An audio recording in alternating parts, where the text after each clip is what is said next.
Well, apparently the coronavirus is racist, okay?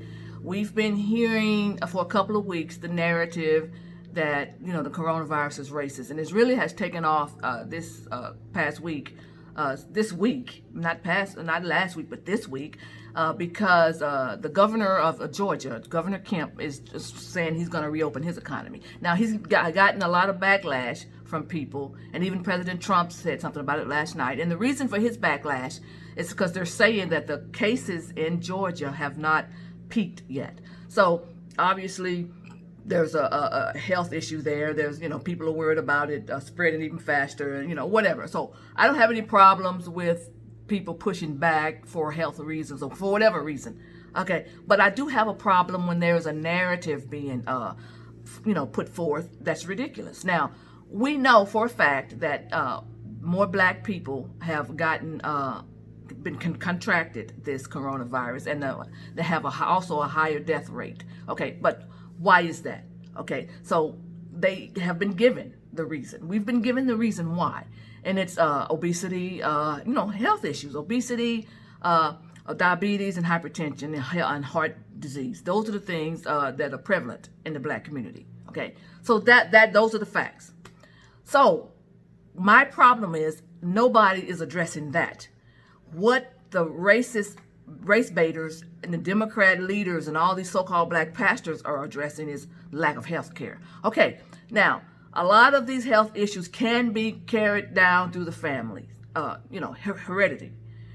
That's true, but not all of it. All of it did not come down through. A lot of it is you caused it yourself, okay?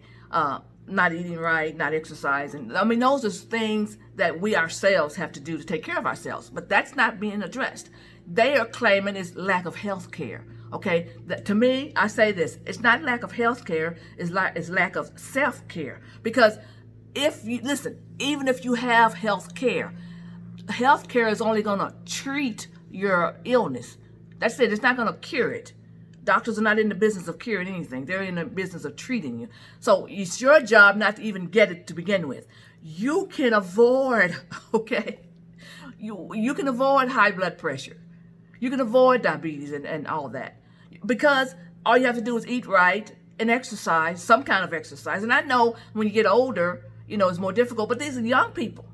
And if you're in your prime and you're obese and all that, there's no excuse for that, okay? So that's the issue. Now, this black pastor named Jamal Bryant, he's a black pastor of a church in Georgia, okay? He made this video, and then somebody sent it to me, and it just sent me off, okay? And it took me a while to calm down to even make this video, because it's ridiculous. He's blaming Governor Kemp for every problem of black people. Every black problem in the black community is Kemp's fault. And he basically says this in this video. He says, okay, one thing he addresses is, okay, so kids are out of school, but the poor black kids cannot do their homework because none of them have Wi-Fi.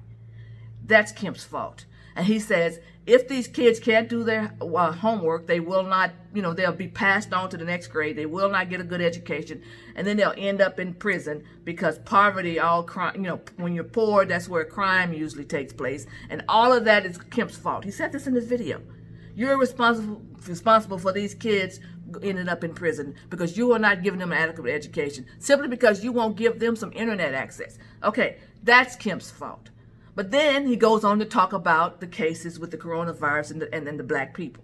Okay, he says, I'm tired of people talking about the pre-existing conditions like heart disease, diabetes, and hypertension. He says, but that's because we don't have any adequate health care. Now, one time, this is what's upsetting me.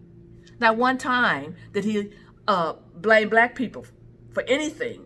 It's somebody else's fault that they're too poor to have internet. It's somebody else's fault that they don't have health care. It's somebody else's fault for everything. It's like we're little children, okay? So, but then he goes on to say Kemp is immoral, and he's going to pray that Kemp repents. Now, this is a black man that's a pastor that while being a pastor, he committed adultery on his wife. He had kids outside of his marriage while calling himself being a pastor. Yet he also talks about Trump. He hates Trump. So he's talking about Kemp and Trump are immoral. Neither Kemp nor Trump are pastors of a church. Okay, but he's supposed to be. So this is why I say this coronavirus, is some things good about it, because this coronavirus is weeding out a lot of things, because a lot of these churches cannot meet. But my thing is, a lot of these churches were not preaching the word of God anyway. They were not preaching repentance of sin and holy living, godly living. No, they were in the pulpit lying and preaching hate.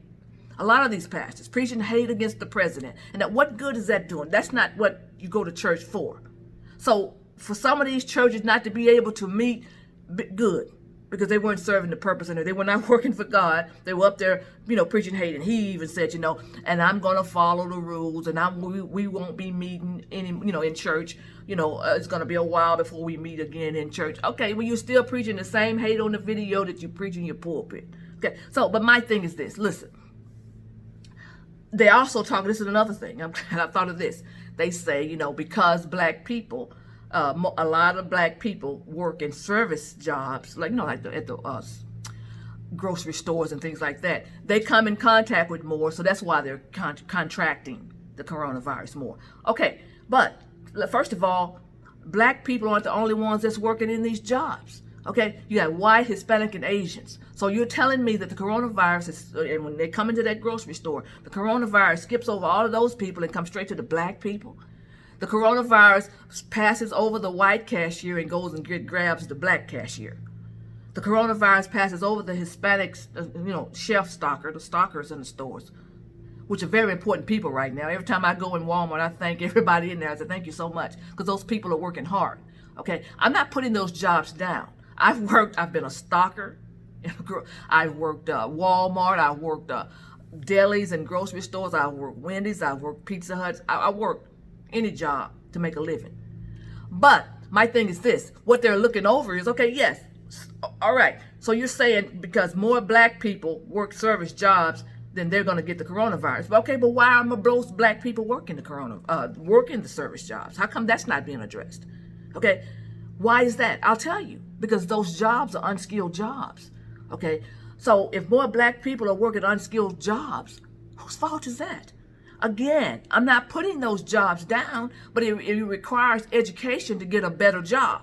So you're saying a higher number of black people are working all these service jobs and being put on the front line, as they call it. And so that's another reason. That's somebody else's fault as well. So more black people working in service jobs is somebody else's fault.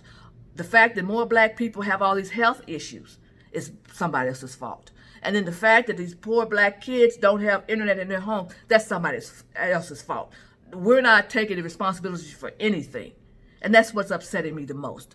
That just sent me off. And it took me a while to calm down before I made this video, because people are sending me these videos and I'm listening to these people and they're claiming that this is a ploy, that the reason Kemp is opening it up because, see, these governors know that black people are dying at a higher rate. So they're purposely opening up the economy to target black people so that I guess that black people can go outside and die.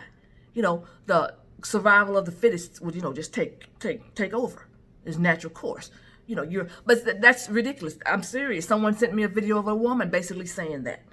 So, and then plus a lot of black women own hair shops, hair salons. And but see, this is the thing. If you don't feel comfortable opening up your business, you don't have to. See, that's the beauty of being a small business owner. You're free. Nobody controls you. So you don't have to open it up just because he says open. He says, okay, we're going to open up the economy. If you don't feel it's time and you don't feel safe, just don't do it. What is so difficult about that? They're trying to claim he's doing it on purpose to target black people so black people can go outside and get this coronavirus and die. And then there's genocide. Okay, now they never say anything about abortion being black genocide, but this coronavirus is genocide because they're trying to open it up, reopen the economy to target black people so black people can go outside. I'm serious. I've heard all kind of foolishness. Okay, why are they opening all these black shops? They opening the economy because they know a lot of black people own barber shops, a lot of black people own hair salons, and so they're targeting us. They know, like I say.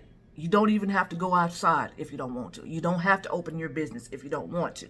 Okay, all of these are lifestyle choices as well. This is your choice. So I just want to chime in on that because I'm telling you something. That made me so angry when I heard all these videos. It's ridiculous things, but they're targeting their own people. So you got black people telling other black people all this foolishness and not having black people take responsibility. Look, we have to take responsibility for ourselves because the doctors are getting rich off of us. That's go for anybody. I don't care what your race is. You know, I remember when I was like, I think 18 or 19 years old, and I went to get my yearly physical, and I only weighed 94 pounds. Okay, and I was always being teased. I was called olive oil. I mean, you know, and I didn't have any hips, and all my friends had hips. And so after the end of the physical, I asked my doctor, this was an old white man, I said, could you give me something to make me gain weight? And he looked at me. He says, young lady, let me tell you something. He said, if all of my patients were your size, I would lose my practice. Okay, I've never forgotten that. Now, at the time when he told me that, I wasn't smart enough to figure it out. But over the years, I've thought back to that over and over again. And basically, he was saying that it's us that's keeping him in practice. In other words, if we don't take care of ourselves, the doctors will get rich. If we don't take care of ourselves. So it's on us to take responsibility for our own health to keep from, you know, and to see when your immune system, that's another thing.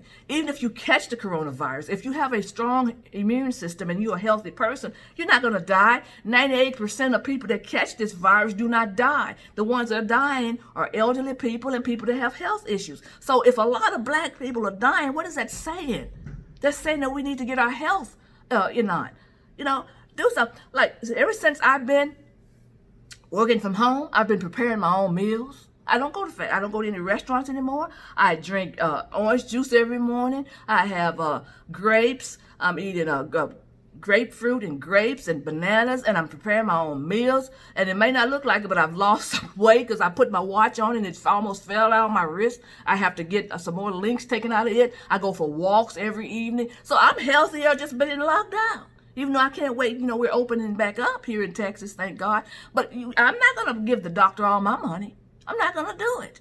So we have to take responsibility. Listen, I grew up in the South. I know what we ate. You see, my father owned hogs. We lived in the city limits, but he had property out in the country, and we had hogs. And we ate fatback, ham hock, pig feet, ham hocks, pig feet, fatback, country ham, you name it, pigtail, pig ears.